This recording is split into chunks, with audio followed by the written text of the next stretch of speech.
विद्यार्थी मित्रांनो, स्क्रीनवर आपणास एक बेट किंवा द्वीप दिसत आहे। उर्दू में इसे जजीरा और अंग्रेजी में आइलैंड कहते हैं। ऐसा खुश्की का इलाका जो चारों जानिब से पानी से घिरा हुआ हो उसे जजीरा कहते हैं। बर्रे आज़म भी चारों जानिब से पानी से घिरे हुए हैं, लेकिन क्योंकि वो वसत के लिहाज से बहुत बड़े हैं, इसलिए उन्हें जजीरा नहीं माना जाता।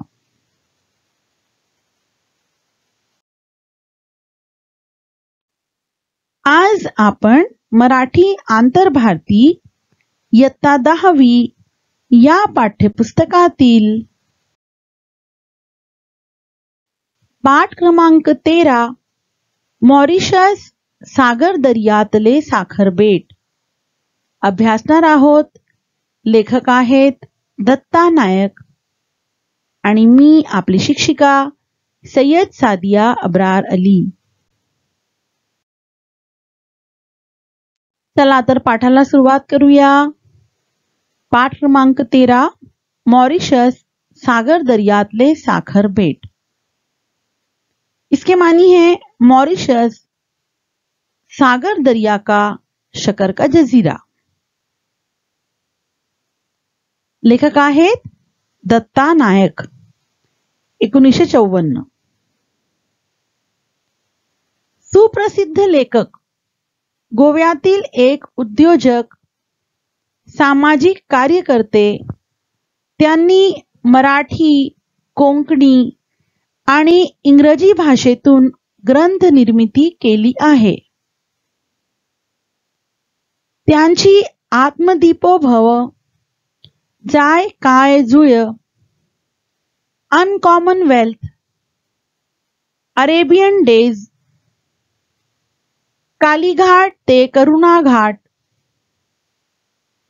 द जंगल स्कूल इत्यादी पुस्तके प्रसिद्ध आहेत। जाय काय जुय या कोंकणी लघुनिबंध संग्रहाला साहित्य अकादमीचा 2006 चा पुरस्कार मिळाला आहे।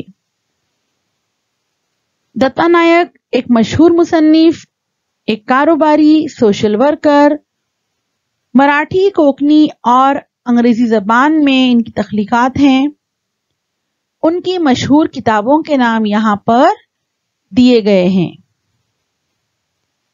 जाय काय जुय इस कोंकणी जबान के मुख्तसर मज़ामीन के मजमूए को साहित्य अकेडमी 2006 के इनाम से नवाजा गया है।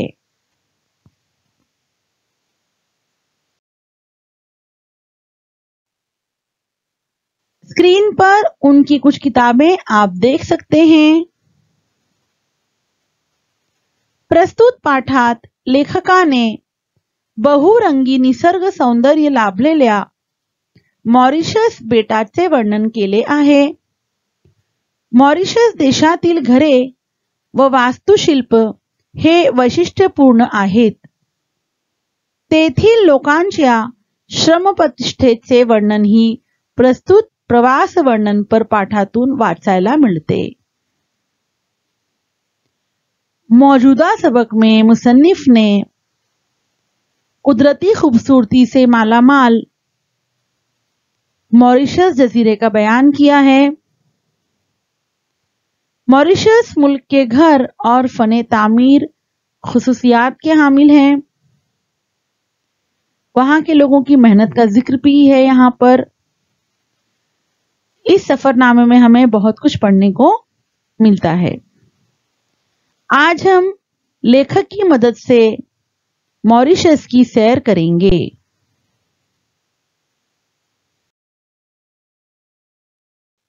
भारतीय महासागराच्या अथांग दर्यात जिथे नैऋत्य मान्सूनचे ढग जन्माला येतात, तिथे सागर दर्यात एक साखर बेट आहे।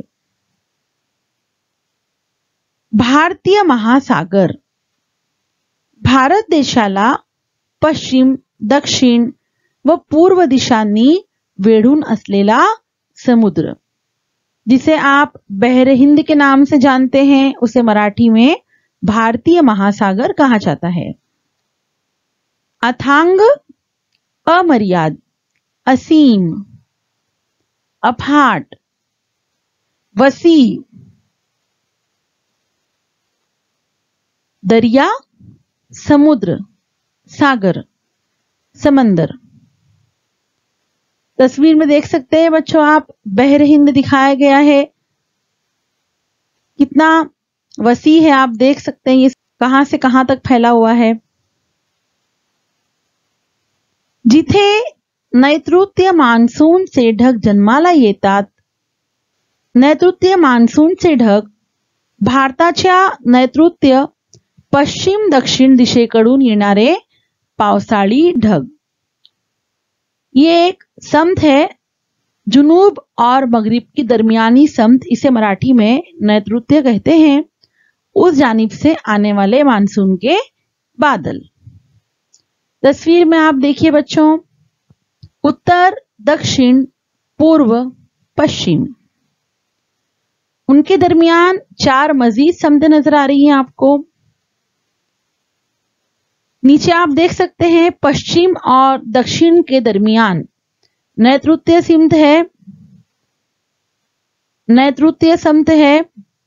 जुनूब और मगरिब की दरमियानी समत को नैऋत्य समत कहते हैं।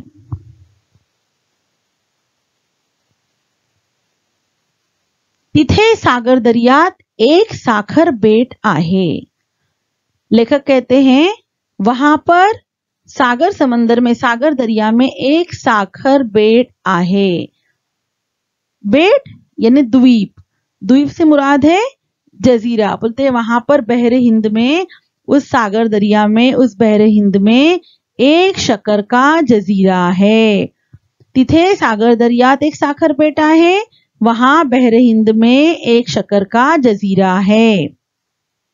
साखर बेट इस शब्द के मानिए शक्कर का जजीरा।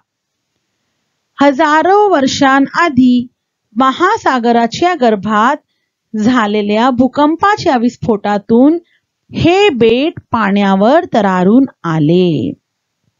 अब आगे लेखक कहते हैं हजारों वर्षांआधी, हजारों साल पहले, महासागराच्या गर्भात, गर्भ आत, खोलवर, बहुत गहराई में, हजारों वर्षांआधी महासागराच्या गर्भात यानी हजारों साल पहले बहरे हिंद के बहुत ही अंदर गहराई की जानिब झालेल्या भूकंपाच्या विस्फोटातून हे बेट पाण्यावर तरारून आले। भूकंप, धरती फाटून होणारा विस्फोट, जलजले को मराठी में भूकंप कहते हैं, और विस्फोट भयंकर मोटा स्फोट, बहुत बड़ा धमाका। अब यहाँ पर लेखक कह रहे हैं कि हजारों साल पहले बहरे हिंद के बहुत ही गहराई में जो जलजला आया था, उसके धमाके की वजह से हे बेट पाण्यावर तरारून आले। तरारून आले, तरंगत वर आले, तैरता हुआ ये जजीरा ऊपर आ गया। हे बेट यानी ये जजीरा पाण्यावर तरारून आले, पानी पर तैरता हुआ आ गया। जब भी बच्चों कहीं पर जलजला जब आता है तो जमीन में बहुत सारी तब्दीलियां वाक़ई होती हैं। कई बार ऐसा होता है कि दरियाओं के रुख बदल जाते हैं, कहीं पर अचानक पानी के अंदर जो इस तरह के जजीरे नमूदार हो जाते हैं। तो ये सब उस वक्त हुआ जैसे वो भूकंप आया, उसका विस्फोट हुआ पानी की नीचे गहराई में, तो ये जलजला जो था वो उभर कर ऊपर पानी पर तैरने लग गया, पानी पर नजर आ गया। सुमारे 500 वर्षांपूर्वी, बोलते हैं तकरीबन 500 साल पहले, म्हणजे 16व्या शतकापर्यंत। 16वे शतक 1501 ते 1600 ही 100 वर्षे, यानी 16वीं सदी किसे कहते हैं? 1501 से 1600 तक का जो 100 साल का अरसा होता है उसे 16वीं सदी कहते हैं। ऐसी मराठी में 16वें शतक कहते हैं। तो यहाँ लेखक कह रहे हैं सुमारे 500 वर्षांपूर्वी म्हणजे 16व्या शतकापर्यंत, बोलते हैं तकरीबन 500 साल पहले यानी 16वीं सदी तक, मानवाचे पाऊल या बेटावर पडले नव्हते। मानव यानी इंसान के कदम इस जजीरे पर नहीं पड़े थे, यानी 500 साल पहले तक वहां पर कोई भी नहीं था।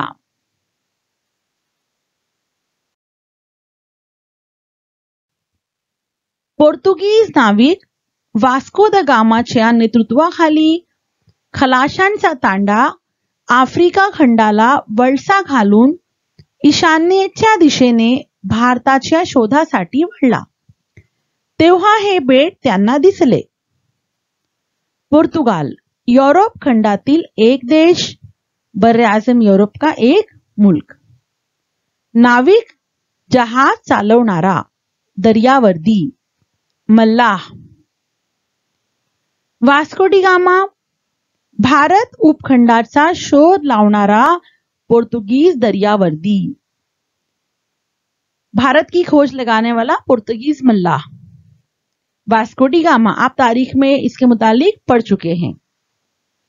नेतृत्वाखाली उसकी रहनुमाई में। खलाशी, खलाशांचा तांडा, खलाशी जहाजावर काम करणारे दरियावर्दी, जहाज पर काम करने वाले लोग। तांडा समूह, गट, ग्रुप। आफ्रिका खंडाला यानी अफ्रीका बर्रे आजम को वळसा घालून, वळसा घालने गोल फिरने, चक्कर लगाकर। ईशान्येच्या दिशेने, ईशान्य उत्तर व पूर्व यांच्या दरमियान असलेली दिशा, शुमाल और मशरिक की दरमियानी समत। भारताच्या शोधासाठी वळला यानी भारत की तलाश के लिए निकला। तेव्हा हे बेट त्यांना दिसले, उस वक्त ये जजीरा उन्हें नजर आया। देखिए वास्को डी गामा नजर आ रहा है आपको तस्वीर में, और ये पुर्तगाल से भारत देश तक का उनका रास्ता है, किस तरह उन्होंने अफ्रीका का चक्कर काटा और भारत तक पहुंचे।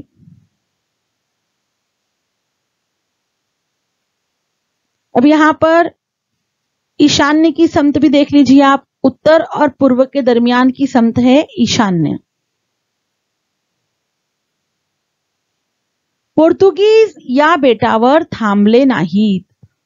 जो पुर्तगीज थे वो इस जजीरे पर रुके नहीं, पण पुढे पोर्तगालहून गोव्याकडे येताना त्यांची जहाजे या बेटावर थांबत।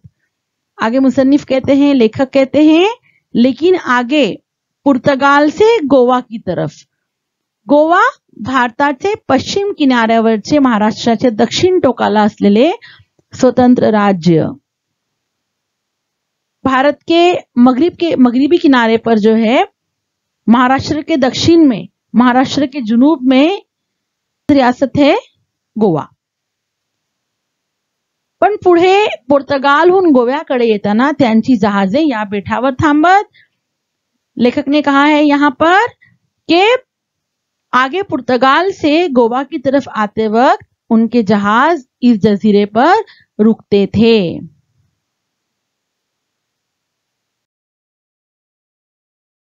स्क्रीन पर दिखाए गए नक्शे में आप देख सकते हैं मॉरिशियस, ये जजीरा, ये बेट दिखाई दे रहा है।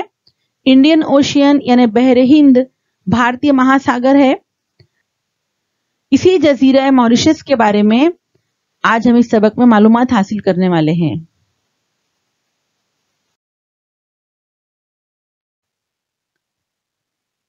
सन 1638 मध्ये डच लोग इथे पोहोचले। 1638 में डच लोग यहां पर पहुंचे। डच युरोप खंडातील पूर्वीच्या हॉलंड व आताच्या द नेदरलँड्स देशातील लोग। बर्रे-आज़म यूरोप के पहले का जो मुल्क हॉलैंड था और अभी जिसका नाम द नेदरलैंड्स है, उस देश के लोगों को डच कहते हैं। तो 1638 में डच यहां पर पहुंचे। आपला राजपुत्र मॉरिस द नासाव, राजपुत्र यानी शहजादा, आपला राजपुत्र मॉरिस द नासाव याच्या नावावरून त्यांनी या बेटाचे नाव मॉरिशस असे ठेवले। मॉरिशस भारताच्या नैऋत्य दिशेच्या सागरात असलेले बेट, स्वतंत्र देश, ये एक आजाद मुल्क है मॉरिशस, जिसके नक्शे में अभी हमने देखा मॉरिशस कहाँ पर है, भारत की कौन सी दिशा में है और किस जगह पर वाक़ है, नक्शे में आपने देखा है अभी। तो इस तरह से डच जब वहां गए, उन्होंने अपने शहजादा मॉरिस द नासाउ के नाम पर इस जजीरे का नाम मॉरिशस रख दिया. डच लोकांनी या बेटावर ऊसाची लागवड केली. देखिए तस्वीर में आप देख सकते हैं बच्चों, एक खेत नजर आ रहा है, ये गन्ने का खेत है. तो इस तरह डच लोगों ने जो है वहां पर ऊसाची लागवड केली. ऊस यानी गन्ना, लागवड करना, पैदाश करना, उसकी इन्होंने क्या किया, यहाँ पर इस जजीरे पर गन्ने की काश्तकारी की. त्यानंतर फ्रेंच लोकांचे लक्ष या बेटाकडे गेले आणि त्यांनी डचांकडून या बेटाचा कब्जा घेतला. फ्रेंच, फ्रांस या यूरोपीय देशातील लोग. फ्रांस जो यूरोप का मुल्क है, वहां के लोगों को फ्रेंच कहते हैं. कब्जा लेना, कब्जा करना, ताबा करना. कब्जा, ताबा, कब्जा करणे, ताब्यात घेणे. क्या किया अभी फ्रांसीसी लोगों ने, फ्रांसीसी लोगों की तवज्जो इस जजीरे की तरफ गई और उन्होंने डच लोगों से इसका कब्जा ले लिया. फ्रेंचांनी ऊसाची लागवड वाढवली.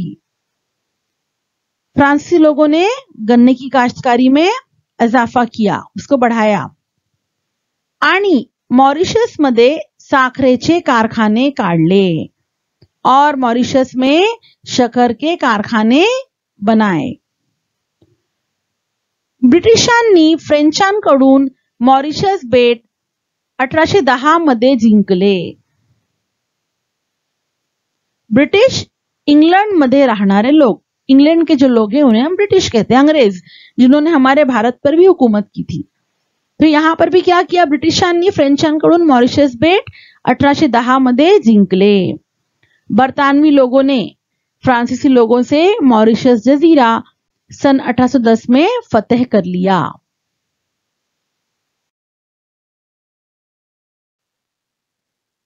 पोर्ट लुई ही मॉरिशसची राजधानी. तस्वीर देख सकते हैं बच्चों आप स्क्रीन पर. तिथे कुलीघाट आहे. पोर्ट लुई ये मॉरिशस की राजधानी है, वहां पर कुलीघाट है. पोर्ट लुईच्या बंदरात जिथे भारतीय लोक उतरले तोच हा कुलीघाट.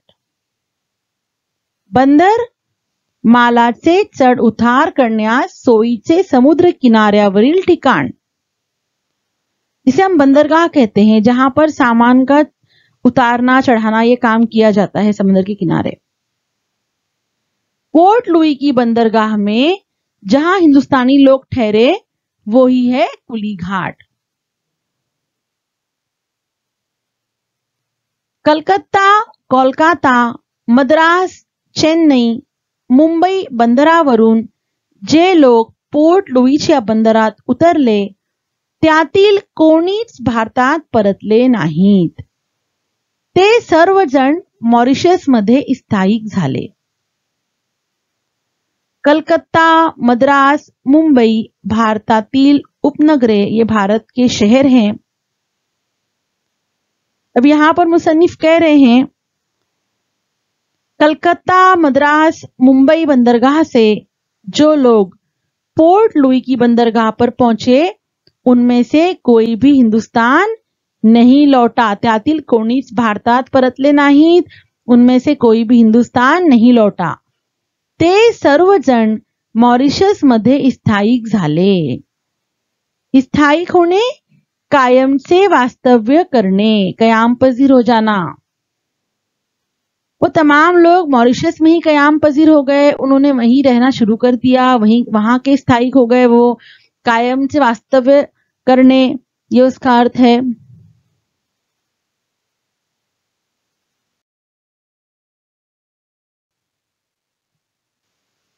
आपल्या रक्ताने, घामाने त्यांनी ऊसाचे मळे शिंपले. अपने खून से, रक्त यानी खून, घाम पसीना, अपने खून से, पसीने से, ऊसाट से मळे यानी बागा, जो गन्ने की खेत है, ऊस यानी गन्ना। शिंपले सिंचन केले, उन्हें सींचा। अपने खून से, पसीने से उन्होंने गन्ने के खेतों को सींचा। त्यांची घरे, त्यांची नाती गोती दूर कोकणात, उत्तर प्रदेशात, बिहारात, बंगालात राहिली. कोकण भारताच्या पश्चिम किनारपट्टीवरचा प्रदेश। पश्चिम के मानी होते हैं मगरिब, भारत का जो है मगरिबी साहिली किनारा। तस्वीर में आप देख सकते हैं महाराष्ट्र का नक्शा आपको दिखाई दे रहा है, उसमें जो नीली पट्टी है वो मगरिबी साहिली किनारा है और वो है कोकण का हिस्सा। उत्तर प्रदेशात, बिहारात, बंगालात राहिली यानी उनके नाती गोती, उनके जो रिश्तेदार थे, उनका घर था, वो सब कुछ कहाँ रह गया? कोकण, उत्तर प्रदेश, बिहार, बंगाल में रह गया। त्यांची घरे यानी उनके घर, त्यांची नाती गोती यानी उनके रिश्तेदार, उनके दोस्तों अहबाब सब उनसे दूर हो गए। उत्तर प्रदेश, बिहार, बंगाल भारताची घटक राज्य, ये हमारे भारत की मुख्तलिफ रियासतें हैं। भारत के नक्शे में आप देख सकते हैं बच्चों, यहां पर उन रियासतों को आप ध्यान से देख लीजिए। नाती टुटली, रिश्तेदारी उनकी टूट गई। ते आडनावे विसरले, आडनावे गावचे नाव, उनके जो सरनेम थे, उनके गांव के जो नाम थे वो सब वो भूल गए। त्यांनी नवी नावे घेतली, उन्होंने नए नए नाम इख्तियार कर लिए। मॉरिशस हा संस्कृतींचा एक मेल्टिंग पॉट झाला। आप तस्वीर में देख सकते हैं मॉरिशस के रहने वाले लोगों की तस्वीर यहाँ पे दी गई है। अलग अलग मजहब, रंग और नस्ल के लोग यहाँ पर मिलजुल कर रहते हैं। अब यहाँ पर शब्द जो आया है मेल्टिंग पॉट, इसके अर्थ है वस्तुला विरघळणारे भांडे, यानी कोई अशिया को पिघलाने वाला बर्तन। तो कह रहे हैं पिघलाने वाला कह लीजिए या उसको आपस में मिलाने वाला कोई एक बर्तन जो है। तो यहाँ पर मुसन्निफ कह रहे हैं मॉरिशस हा संस्कृतींचा एक मेल्टिंग पॉट झाला, यानी मॉरिशस ये तहजीब एक मिलीजुली तहजीब बन गई। इस तरह से लेखक ने यहाँ बताया है कि मॉरिशस हा संस्कृतींचा एक मेल्टिंग पॉट झाला, यानी मॉरिशस ये तहजीब एक मिलीजुली तहजीब बन गई। चित्र विचित्र मोज़ाइक झाला, अजीबोगरीब मोज़ाइक एक प्रकार की डिजाइन ये बन गया। एक तरह की मोज़ाइक डिजाइन वहां पर तैयार हो गई। अष्टदिशातल्या लोकांनी हातात हात घालून काम केले। अष्ट यानी 8, दिशा यानी सिमते। अब यहां पर लेखक कह रहे हैं 8 समत के लोगों ने हातात हात घालून, हातात हात घालने सहकार्याने काम करने, मिलजुल कर काम करना। 8 समतों के लोगों ने हाथों में हाथ डालकर काम किए, मिलजुल कर काम किया। त्यांच्या श्रमाने देश समृद्ध झाला। श्रम कष्ट, मेहनत करना। समृद्ध झाला संपन्न झाला, खुशहाल हो गया, यानी इन सबकी मेहनत से मुल्क खुशहाल बन गया।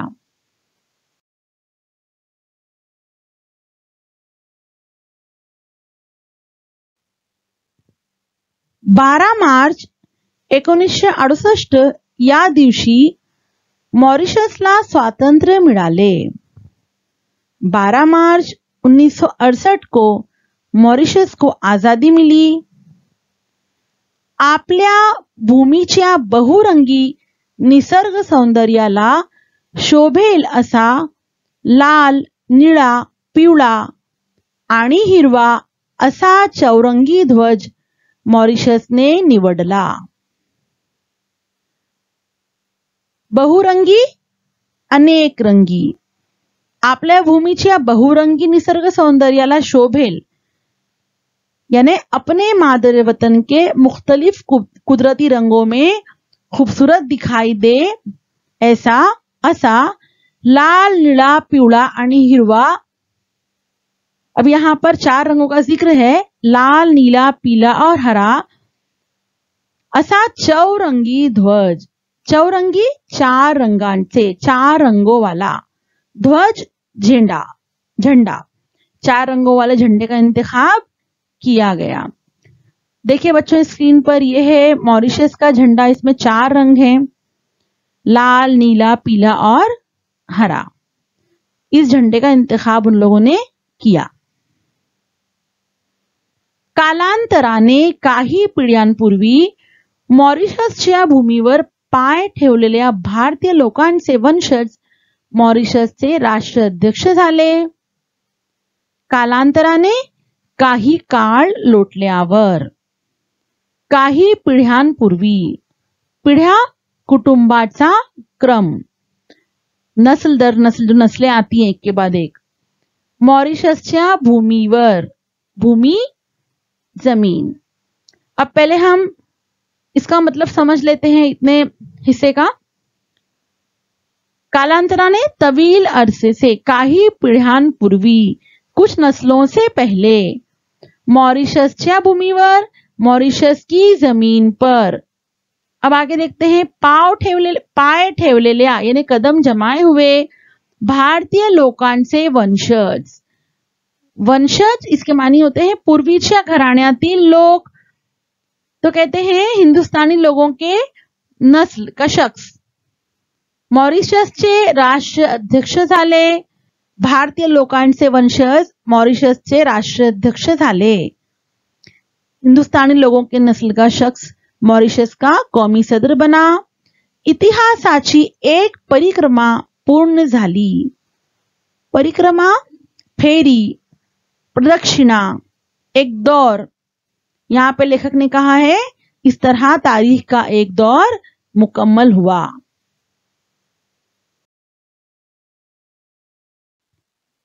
मॉरिशस मध्ये आज 52% लोक भारतीय वंशाचे आहेत। वंश, घराणे, नस्ल। उर्वरित फ्रँको मॉरिशन, उर्वरित उरलेले, बाकी बचे हुए, बाकी मांदा, बकिया। फ्रँको मॉरिशन, फ्रांस मधून मॉरिशस मध्ये स्थायिक झालेले लोग, फ्रांस से आकर जो मॉरिशस में कयाम पजीर हो गए। अफ्रो मॉरिशन, आफ्रिकेमधून मॉरिशस मध्ये स्थायिक झालेले लोग, जो अफ्रीका से मॉरिशस में आकर सुकूनत इख्तियार कर लिए वो लोग। एंग्लो मॉरिशन, इंग्लंड मधून मॉरिशस मध्ये स्थायिक झालेले लोग, जो लोग इंग्लैंड से आकर मॉरिशस में कयाम पजीर हो गए वो कहलाते एंग्लो मॉरिशन। भारतीय लोकांनी हजारो मैल दूर स्थलांतर करूनही आपल्या ओठांतली भाषा सोडली नाही। स्थलांतर, एक ठिकाणाहून दुसऱ्या ठिकाणी जाणे, हिजरत करना। अब यहाँ पे लेखक कहते हैं भारतीय लोग जो है हजारों मील दूर हिजरत करके आए, उसके बाद भी यहां पर उन्होंने अपनी जबान को नहीं छोड़ा, अपनी जबान को नहीं भूले। मॉरिशस में आज 52% लोग भारतीय वंशाचे आहेत, हमारे भारत के लोग हैं, भारतीय नस्ल के। बाकी जो 48% हैं, 48% जो हैं, 48% जो हैं वो फ्रैंको मॉरिशन, एफ्रो मॉरिशन, एंग्लो मॉरिशन यानी फ्रांस, अफ्रीका और इंग्लिस्तान से आकर वहां पे आबाद हुए हैं। ज्यादा जो फीसद है वो हमारे भारतीय लोगों का है वहां पर, और हजारों मील दूर हिजरत करके जाने के बाद भी हमारे भारतीयों ने अपनी जबान को नहीं छोड़ा है।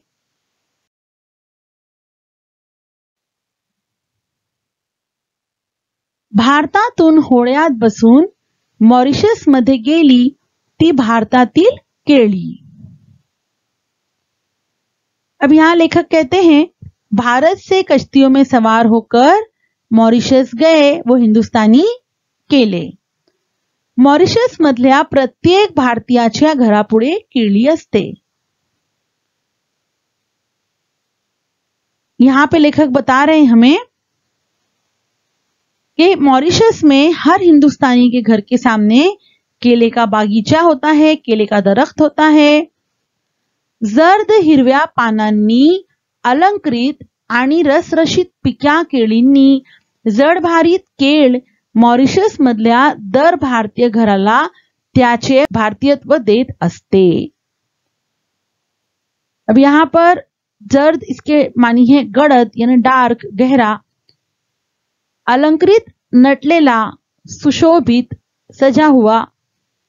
रसरशीत टवटवीत, पिक्या पिकलेल्या, तयार. केळींनी जड भारीत, जड झालेला, वजनी हो गया हुआ. केळ मॉरिशस मधल्या दर भारतीय घराला त्याचे भारतीयत्व देत असते. अब यहाँ पे लेखक कह रहे हैं गहरे हरे पत्तों से सजा हुआ और रसरशीत यानी रस भरे पके हुए वजनदार केले मॉरिशस के हर हिंदुस्तानी को उसके हिंदुस्तानी होने का सबूत देता है.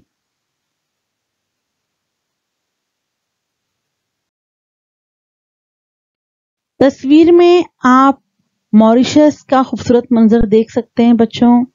कितना खूबसूरत नजर आ रहा है ये मंजर.